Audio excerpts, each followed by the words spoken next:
नमस्कार dear students, आप सभी का बहुत बहुत स्वागत है पीटीज आईएएस एकेडमी के करंट अफेयर और एडिटोरियल एनालिसिस प्रोग्राम में। आज हम आ गए हैं हमारे सेशन नंबर 12 पर। आइए आज का काम शुरू करते हैं। सभी सिंसियर आईएएस और स्टेट पीएससी एस्पायरेंट्स का मैं स्वागत करता हूं।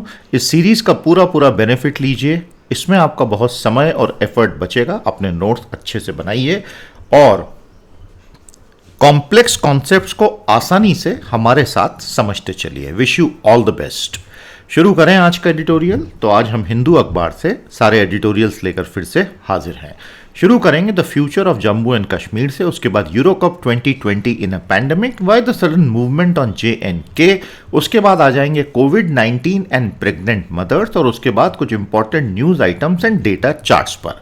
प्यारे दोस्तों, the future of Jammu and Kashmir, ये न्यूज़ काफ़ी गर्मा गर्म बनी हुई है, तो आइए इस एडिट को समझते हैं। प्रीलिम्स, GS2, GS3 और ऐसे इन सभी से जुड़े हुए ये मुद्दे हैं, अच्छे से पढ़िए। जो अभी मीटिंग हुई जम्मू कश्मीर की 14 अलग अलग पार्टीज के नेताओं की in fact with the prime minister in Delhi and the home minister, उससे एक जो सेंस सामने आना शुरू हुआ है वो ये कि शायद जम्मू और कश्मीर का जो यूनियन टेरिटरी बनाने का कार्यक्रम था उसको रिवर्स किया जा सकता है। ये हल्का सा सेंस आ रहा है। हालांकि प्राइम मिनिस्टर ने ऐसा वादा नहीं किया है, लेकिन इसका सेंस एक क्रिएट हुआ उस मीटिंग में। Special status for Jammu and Kashmir, वो तो अब बहुत दूर की बात हो गया है, क्योंकि अभी स्टेटहुड पे ही बात हो रही है। ये जो मीटिंग जून में हुई, ये काफी आश्चर्यजनक मीटिंग थी, क्योंकि पिछले 2 सालों से सब कुछ फंसा हुआ था और एक भी कदम आगे बढ़ ही नहीं रहे थे। तो when we were not moving even a step forward, तो सडनली मूवमेंट होगा ये तो किसी ने सोचा भी नहीं था। Revival of democratic political process now hinges on statehood restoration first. तो देखिए, ऑथर ये कहता है हिंदू का कि भाई अगर आप चाहते हैं कि वहाँ की लोकतांत्रिक प्रक्रियाएं फिर से अपनी गति पकड़ लें, तो उसके लिए बहुत ज़रूरी है कि आप उसका राज्य का दर्जा जल्दी से लौटा दें। हिंजेस ऑन मतलब वो उस पर डिपेंड करता है, और इस पर नहीं कि कुछ बहुत जटिल नेगोशिएशंस चल रहे हैं जो सिर्फ नेताओं को समझ में आ रहे हैं, क्योंकि वो जनता को समझ नहीं आएगा, और जब तक जनता को समझ नहीं आएगा डेमोक्रेसी तो लौट नहीं सकती।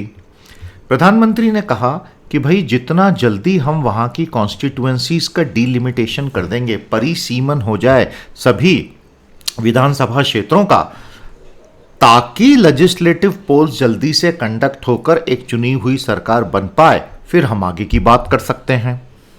सभी पार्टिसिपेंट जो यहां पर आए थे वो इस विचार से पूरी तरह से सहमत नहीं थे, कन्विंस नहीं थे। लेकिन अच्छी बात जो है वो ये कि कम से कम एक ओपन एंडेड मीटिंग तो हुई। सभी लोगों ने अपने मन की बात कही और सभी लोगों ने सुनी। जितने भी लीडर्स वहां आए थे कश्मीर से, उन्होंने ये कहा कि हमारे जो डोमिसिलरी राइट्स हैं लैंड और स्टेट सर्विसेज के, उनको आप रिस्टोर कीजिए। ये सरकार ने हटा लिए थे सारे, जो पहले केवल जम्मू कश्मीर के लोगों के हिसाब से, डोमिसाइल के हिसाब से ज़मीन के कुछ अधिकार, स्टेट सर्विसेज में नौकरी पाने के अधिकार होते थे, वो तो समाप्त हो गए थे। एक पॉजिटिव फ्यूचर अगर आप चाहते हैं जम्मू कश्मीर के लिए, वहाँ के लोगों का भरोसा जीते बिना ये संभव नहीं है।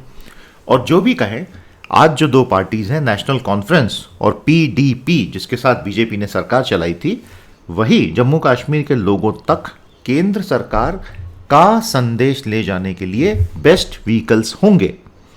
अचानक से ये परिवर्तन क्यों आया दिल्ली सरकार यानी कि केंद्र सरकार के मन में? शायद बहुत सारी बदली हुई घरेलू राजनीतिक परिस्थितियों ने और काफ़ी सारी बदली हुई अंतर्राष्ट्रीय राजनीतिक स्थितियों ने ये सरकार को प्रेरित किया कि ऐसा कदम उठाया जाए। विशेष दर्जा वापस आ पाना तो बहुत ही मुश्किल लग रहा है, क्योंकि अभी केंद्र सरकार ने इस मीटिंग में स्टेटहुड के इशू को ही बहुत आगे खसका दिया है कि भाई डीलिमिटेशन करवा लो, फिर उसके बाद चुनाव करवा लो, फिर उसके बाद देखेंगे। क्या देखेंगे? स्टेटहुड। तो स्पेशल स्टेटस की तो बात ही नहीं हो रही है। लेकिन जो भी हो, अगर स्टेटहुड जल्दी से नहीं लाया जाता है, तो जो जम्मू कश्मीर के लोगों में, खासतौर पर कश्मीर के लोगों में बहुत ज़्यादा रिजेंटमेंट फैल गया, यानी कि गुस्सा, उस पर काबू पा पाना थोड़ा सा डिफिकल्ट हो सकता है। फाइनली एडिटर कहता है the past rhetoric should not guide future steps. भाई आपने भूतकाल में जो कुछ भी बोला जम्मू कश्मीर को लेकर, जो भी आपकी घरेलू राजनीतिक मजबूरियां रही या उससे फायदा लेने की कोशिश रही, उससे अब आप भविष्य के कदमों को गाइड मत कीजिएगा, नहीं तो आप वहीं के वहीं खड़े रह जाएंगे। आ गई बात समझ में दोस्तों? तो एक बार इसको फटाफट कमेंट थ्रेड में समराइज कर दीजिए और हमें बताइए कि ऐसी कौन सी अंतर्राष्ट्रीय घटनाएं हुई हैं जिसने सरकार पर हो सकता है थोड़ा सा प्रेरणा या दबाव का काम किया होगा। What you think could be some international development that might have influence the central government. अब सीधे चलते हैं भैया यूरो कप की तरफ। यूरो 2020 कंपटीशन, नाम 2020 है। पैंडेमिक के बीच में इस तरह की स्पोर्ट्स कंपटीशन का होना एक तरफ तो ऐसा लगता है कि गलत हो रहा है, लाखों लोग मर रहे हैं, दूसरी तरफ लगता है कि भाई कहीं ना कहीं एक पॉजिटिव स्पिरिट का संचार करने का माध्यम भी है। अब आप सभी जानते हैं कि यूरोप में जो है हर देश का अपना अपना एक फुटबॉल टीम होता है, उसके अलावा यूरोपियन टीम्स भी होती हैं, तो लोगों की अपनी नेशनल टीम्स के प्रति भी कमिटमेंट्स होती हैं और यूरोपियन टीम्स के प्रति भी कमिटमेंट होती हैं। अब ये दोनों बहुत अलग होती हैं, स्वभाव में, प्रकृति में एक दूसरे से बहुत अलग होती हैं।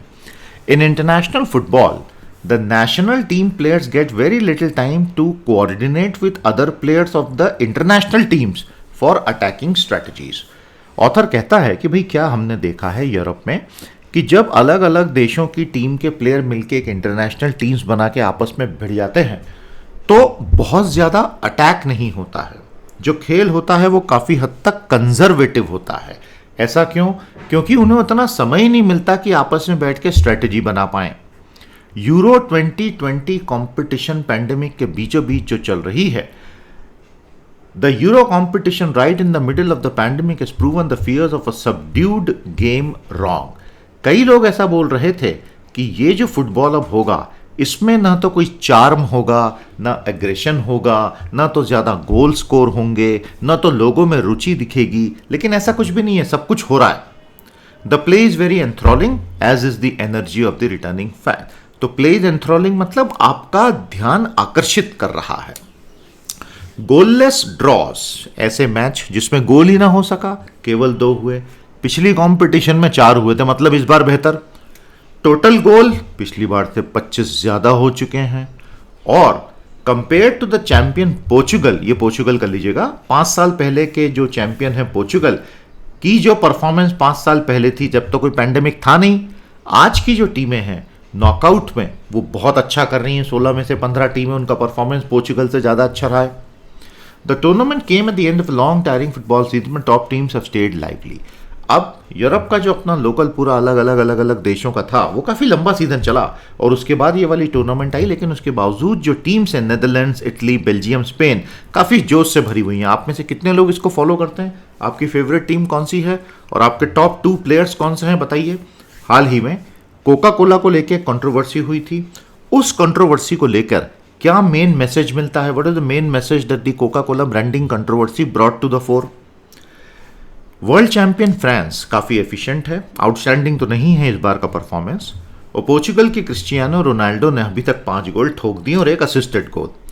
डेनमार्क सारे न्यूट्रल व्यूअर्स का पहला चॉइस बन गया है जब से क्रिश्चियन एरिक्सन कोलैप्स हो गए थे फील्ड पे हार्ट अटैक की वजह से, और फिर वो रिकवर भी हो गए। जो पॉजिटिविटी अभी तक देखी गई है, अब जैसे ही राउंड ऑफ 16 शुरू होगा उसमें देखेंगे कितनी सकारात्मकता बची रहती है, क्योंकि इसके बाद single elimination, winner takes all हो जाएगा। अभी तक तो ठीक है, कामराडरी की फीलिंग और पैंडेमिक में खेल रहे हैं उसकी एक फीलिंग थी। Pre quarter final clash England और जर्मनी का जो हुआ, वो जो होने वाला है वो अभी तक का सबसे एंटिसिपेटेड है, क्योंकि अभी तक इन दोनों की परफॉर्मेंसेज भी डिम रही। तो अब इसमें से तो एक एलिमिनेट हो ही जाएगा, या तो इंग्लैंड या तो जर्मनी। तो वही देखना है कि इनमें से कौन आगे बढ़ पाता है। तो ये एक बड़ा इंटरेस्टिंग था, इसमें से कुछ स्टैटिक जीके वगैरह आपको एग्जाम में काम आ सकता है। आज का तीसरा एनालिसिस, अब हम आएंगे why the sudden movement on Jammu and Kashmir. काफ़ी लंबा चौड़ा एडिट लिखा है प्रोफेसर जी ने। प्रीलिम्स, GS2, GS3 और ऐसे के लिए बहुत यूजफुल है। काफ़ी कॉम्प्लेक्स अंग्रेजी का इस्तेमाल किया है, काफ़ी फ्लावरी लैंग्वेज का इस्तेमाल किया है। ये जितने भी प्रोफेसर टाइप के लोग होते हैं, मैंने देखा ये जब एडिट लिखते हैं और अब भयंकर जटिल अंग्रेजी यूज़ करते हैं। थोड़ी सरल यूज़ करो यार, हम जैसे साधारण लोगों को समझ तो आए भैया। एनीवे, मैंने आपके लिए इसको पूरा डीकंस्ट्रक्ट कर दिया, तो घबराइए मत। द क्वेश्चन इज, मट्टू साहब सवाल पूछते हैं, can the meeting between the PM and leaders of JNK build the foundation of a नया जम्मू एंड कश्मीर? तो जो बातें हम पहले से कर रहे हैं कि हम एक नया जम्मू और कश्मीर बनाएंगे, एक सपनों का स्वर्ग बनेगा, तो क्या ये जो मीटिंग जून में हुई है उससे वो नया जम्मू कश्मीर सपनों का स्वर्ग बनाने में एक फॉरवर्ड मूवमेंट माना जाए? फिर वो कहते हैं कि is it possible that a certain minimum consensus returns, कि ऐसा पॉसिबल है कि आज जो दो नॉर्थ पोल और साउथ पोल हो गए हैं जम्मू कश्मीर के नेता और केंद्र की सरकार, तो क्या इनके बीच में कुछ एक न्यूनतम सहमति बन सकती है, मिनिमम कंसेंसस न्यूनतम सहमति बन सकती है, ताकि फटाफट डेमोक्रेटिक गवर्नेंस और राज्य का दर्जा वापस से स्थापित हो जाए। पिछले 7 दशकों में ऐसा कई बार हुआ है कि जम्मू कश्मीर और केंद्र सरकार के रिश्ते रीबूट हुए हैं और रीसेट हुए हैं। तो अगर कोई ऐसा कहता है कि इस बार जून में जो हुआ ये बहुत विशेष था, ये बहुत बड़ा अपवाद था, तो ऐसा नहीं है। ऐसा पहले कई बार हुआ है कि केंद्र के साथ जम्मू कश्मीर के रिश्तों को फिर से रीबूट करके रीसेट कर दिया गया है। बात समझ में आई आपको? It is unlikely that there was any global pressure on the central government. तो कई बार ऐसा मीडिया में पिछले कुछ दिनों में आया कि जो बाइडेन की सरकार बनने से मोदी जी पर बहुत सारा ह्यूमन राइट्स का दबाव आया, जिसकी वजह से उन्होंने ये सब कदम उठाने शुरू किए और सेकंड वेव की मिसहैंडलिंग से भी लोकल उनकी जो है एक इमेज कॉम्प्रोमाइज हुई, इसलिए उन्होंने ये कदम उठाए वगैरह। तो मट्टू जी कहते हैं अरे भैया ऐसा कुछ नहीं है, इस बात की तो कोई संभावना ही नहीं है। अब क्यों नहीं? क्योंकि 1990 में जब पीवी नरसिम्हा राव की माइनॉरिटी गवर्नमेंट थी और भारत की इकोनॉमिक हालत बहुत ख़राब थी, तब अमेरिका में ये काफ़ी सवाल जम्मू कश्मीर पर उठ रहे थे कि वहाँ चल क्या रहा है, क्योंकि जम्मू कश्मीर में फुल ब्लोन वायलेंट इंसर्जेंसी चालू हो गई थी कश्मीर में पाकिस्तान की शह पर। और उस समय सोवियत यूनियन का भी कोलैप्स हो चुका था, जो यूनाइटेड नेशन सिक्योरिटी काउंसिल में कश्मीर मुद्दे पे हमारे साथ खड़ा दिखाई देता था। ऐसे में भी नरसिम्हा राव जी की सरकार ने कदम नहीं झुकाए थे। तो आज जब हम बोल रहे हैं मोदी जी की मेजॉरिटी गवर्नमेंट है, तो ऐसे में आप कैसा सोच सकते हैं कि वो इस वजह से कदम आगे बढ़ा रहे हैं, या वो डर गए हैं, या वो थोड़ा सा घबरा के एक सेंट्रल पाथ फाइंड करने की कोशिश कर रहे हैं? तो ऐसा कुछ भी नहीं है, ये तो सत्य है। वो कहते हैं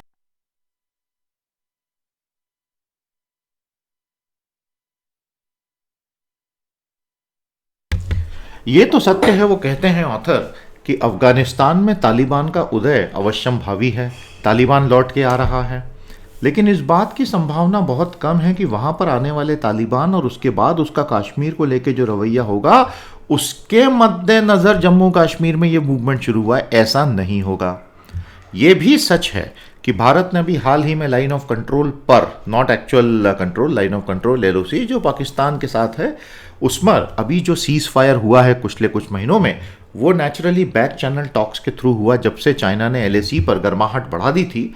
और ये कोई भारत की वीकनेस नहीं है, इसमें पाकिस्तान की अपनी इंटरनल मजबूरियों ने भी बहुत बड़ा रोल प्ले किया है, क्योंकि वहाँ की डोमेस्टिक पॉलिटिक्स और वहाँ की इकोनॉमी भी भयंकर डावाडोल चल रही है। फिर मट्टू जी कहते हैं देखिए, सत्य यही है कि जो जनरल पब्लिक है जम्मू कश्मीर की, वो बहुत चुप चुप चुप हो गई है। अब उसके जो भी कारण हो, केंद्र सरकार बहुत ज़्यादा मजबूत हो गई है, जो पृथकतावादी तत्व थे वो जनरली साइलेंट बैठे हैं, और जम्मू कश्मीर का जो मीडिया है वो भी बहुत ज़्यादा चिल्ला नहीं रहा है। इन सब तथ्यों को मिला के देखें तो ऐसा लगता नहीं कि केंद्र सरकार बैकफुट पे है। कहीं ना कहीं केंद्र सरकार ने पिछले 2 सालों में साम दाम दंड भेद, persuade purchase punish exploit the weakness की नीतियां लगाकर ब्रेक थ्रू पाने की कोशिश की, और गुपकार गैंग, जिसको काफी डिराइड भी किया गया था, वो सब भी दिल्ली आकर मिलने के लिए तैयार हो गए। नहीं तो हो सकता है वो बोलते आपने हमारा अपमान किया, हम क्यों आए। आपको गुपकार अलायंस के बारे में पता है? कृपया हमें बताइए, गुपकार अलायंस क्या है, वो नाम कहां से आया और उसमें कौन कौन से नेता शामिल हैं। The Supreme Court has not heard the multiple petitions on the challenge to the dilution of article 370। अब देखिए, भारत में एक बड़ी अजीबोगरीब परिस्थिति ये हो गई है कि जो बहुत बड़े बड़े संवैधानिक मुद्दों पर पिटिशंस लगी हुई हैं सुप्रीम कोर्ट में, इलेक्टोरल बॉन्ड्स का मुद्दा हो, कश्मीर के आर्टिकल 370 के डाइल्यूशन का मुद्दा हो, ऐसे बहुत सारे मुद्दे सुप्रीम कोर्ट में सुनवाई पर ही नहीं आ पा रहे हैं। तो जो कॉन्स्टिट्यूशनल मुद्दे हैं वो लटके पड़े हैं, और जो नॉन कॉन्स्टिट्यूशनल मुद्दे हैं वो सुप्रीम कोर्ट फटाफट क्लियर भी करता जा रहा है। तो कहीं ना कहीं सुप्रीम कोर्ट को भी थोड़ा सा रीओरिएंटेशन तो करना पड़ेगा। तो अब क्योंकि वहां पिटिशंस ही सुनवाई पर नहीं आई हैं, तो एक बहुत ही स्मार्ट नेता ने इस मीटिंग में क्या कहा कि देखो, आर्टिकल 370 पे तो हम बात भी नहीं कर सकते, क्योंकि उससे तो कोर्ट का अपमान हो जाएगा, क्योंकि केस ही सब जुडिस है, मतलब न्यायालय में विचाराधीन है। तो ये तो एक बहुत अच्छी स्ट्रैटेजी है कि केसेस को पिटीशन लगा के न्यायालय में फंसा दो ताकि पॉलिटिकल बात ही नहीं हो पाए। तो ये तो गलत बात होगी ना। ज़मीनी सच्चाई ये है कि पिछले 2 सालों में ऐसा बिल्कुल भी नहीं हुआ कि जम्मू कश्मीर में public delivery of government services अचानक से सुधर गई हो, जबकि अब तो वहाँ का एडमिनिस्ट्रेटर भी दिल्ली से ही है, सारी ताकत केंद्र सरकार के पास है, लेकिन ये परिवर्तन नहीं हुआ। दूसरा जो वादा था कि 2019 अक्टूबर में वहाँ पर पूरे बड़े बड़े कॉरपोरेट्स अपनी इन्वेस्टमेंट सबमिट करेंगे, कुछ भी नहीं हो पाया और अब तो मुश्किल ही है पैंडेमिक के चलते। तो शायद यूनियन गवर्नमेंट में हैव रियलाइज कि रियल लीडर्स, पॉलिटिकल लीडर्स जिनको जनता अपना नेता माने, उनको आप ऊपर हेलीकॉप्टर से या पैराशूट से उतार नहीं सकते, अचानक से पैदा नहीं कर सकते।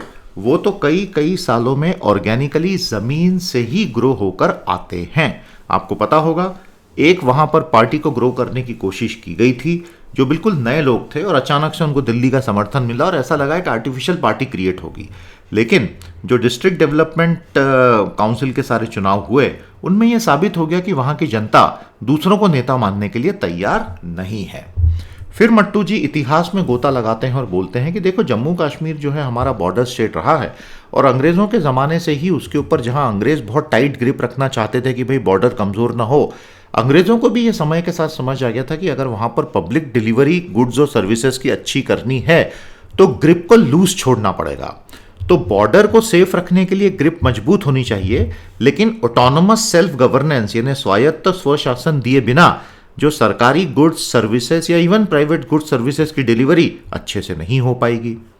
तो फाइनली मट्टू जी कहते हैं कि देखिए अगर आप वाकई में कश्मीर में एक नया जम्मू कश्मीर बनाना चाहते हैं तो आगे का रास्ता यह है कि आपको वहां के युवाओं को सामने लाना होगा, क्योंकि तभी अच्छा गवर्नेंस मिल पाएगा और दुनिया भर से फेडरल गवर्नमेंट के बेस्ट आइडियाज ऑस्ट्रेलिया वगैरह से कॉपी करके आप यहां पर यूज कर सकते हैं। मजा आया आपको? चलिए दोस्तों, तो ये था हमारा तीसरा एनालिसिस। इसकी समरी कमेंट थ्रेड में आपके शब्दों में 2-3 स्टेटमेंट में लिखने की कोशिश कीजिए। सेशन को लाइक और शेयर कीजिए, चैनल को सब्सक्राइब कीजिए। ये हमारी 4 प्लेलिस्टें आपके लिए चल रही हैं। कितने लोगों ने अभी तक के सारे सेशन देखे, एक बार जरा कंफर्म करो कमेंट थ्रेड में। आज का चौथा एनालिसिस है कोविड और गर्भवती महिलाएं। बहुत महत्वपूर्ण विषय है और दोनों ऑथर्स हमें ये बता रहे हैं कि किस प्रकार भारत में गर्भवती महिलाओं में कोविड की समस्या को कंट्रोल करना हमारी बहुत बड़ी प्रायोरिटी होनी चाहिए। ये एडिटोरियल आपके लिए प्रीलिम्स GS2 ऐसे में यूजफुल होगा।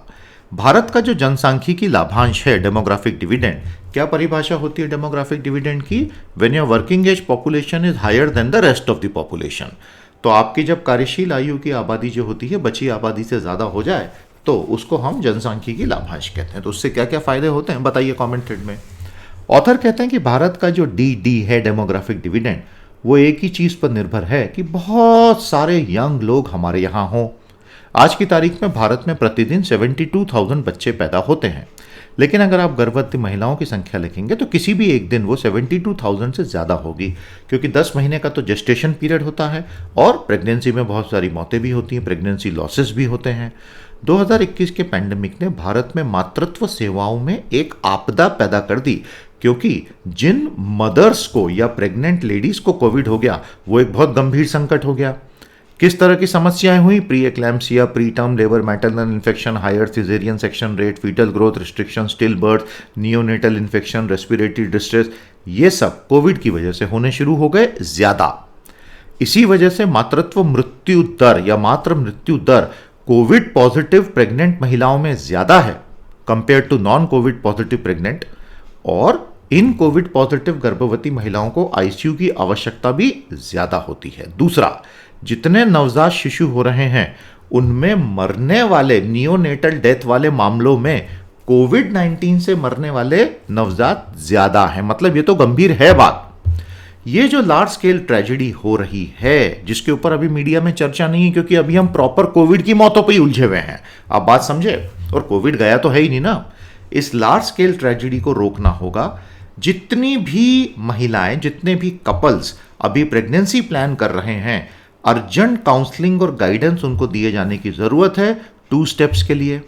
पहला, या तो उनको avoid postponement of pregnancy advice की जाए कि भाई जब तक दोनों पार्टनर्स हस्बैंड और वाइफ का पूरा वैक्सीनेशन नहीं हो जाए, आप कृपया प्रेगनेंसी को अवॉइड करें। और दूसरा, offer vaccination to all unvaccinated pregnant women. अब जो महिलाएं गर्भवती हो चुकी हैं, प्रायोरिटी पर उनको वैक्सीनेट करो।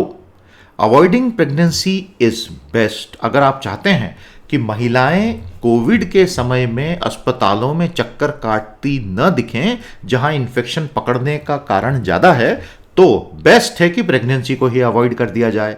और उससे एक और फायदा होगा कि जो हेल्थ केयर का स्टाफ है वो प्रॉपर कोविड पेशेंट पे ध्यान देने के लिए फ्री होगा।